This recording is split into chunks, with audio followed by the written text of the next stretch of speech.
let's break down half moon pose. Half moon pose has been a bit of a nemesis of mine for the better part of a year.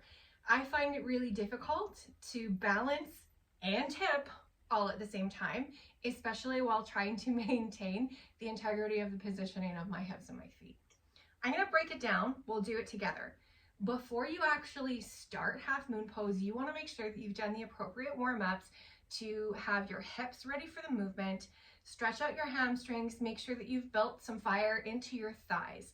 I recommend starting with butterfly pose, baby fallen tree, or seated tree pose, where you are opening up the hips and the hamstring, and a couple of other things.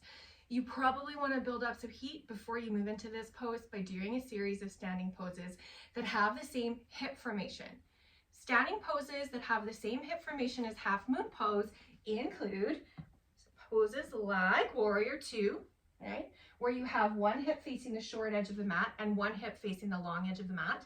That's the way we want our hips to be pointing when we move into the half moon pose. So Warrior Two is a great place to start. Triangle pose is the same, just with a straight leg. Extended side angle pose, the same. All right, so those kinds of poses are really great to make sure that you're warming up that area of the body that you're going to attempt to do balance on. You might notice that I'm holding a block. This is actually something that is very helpful to me in mountain pose. This is actually something that's very helpful to me in half moon pose, because I sometimes find it really difficult to go all the way to the floor and maintain my balance. So I'm actually going to be holding a block while I set up for this pose and get into it. I've been to so many yoga classes that are like, don't use the block.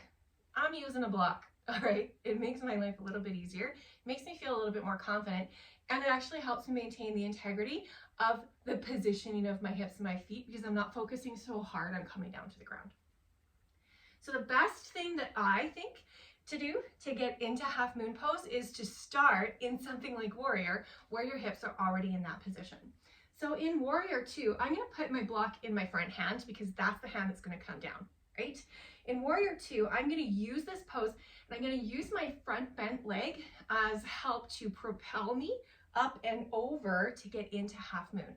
Half moon is a balancing pose on the front leg, where your front hip, so your top hip is facing the long edge, your bottom hip is facing the short edge, and you are coming sideways and your arms are open and the leg kicks up.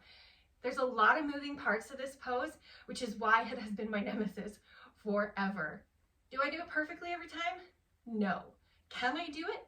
Yes. So let's give it a try. We're going to start in Warrior Two. Feel into the balance of Warrior Two. Feel into the strength of that front leg. And when you feel ready, you are going to start reaching up and down, and you're going to start lifting that back leg. Try to keep the left leg, this is my left leg, try to keep the front leg facing forward. You're going to notice that mine shifts a little bit because it is helpful for my balance. Do it, feels good in your body. All right, let's give it a shot. I'm going to start straightening and propel myself, coming on down and reaching up. You'll notice that my foot has shifted ever so slightly. That's okay. I'm feeling pretty confident and steady in this particular stance. That's half moon pose for you. To get out of it, there's a lot of different things you can do to get out of that pose. Make sure you're warmed up and make sure you're ready before you try half moon. I'm gonna do it one more time because it's just fun. All right, we're gonna start in our Warrior Two.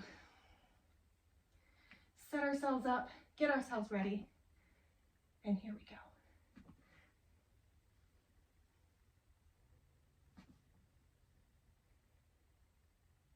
Yeah. Awesome. Give that a try. See what you think.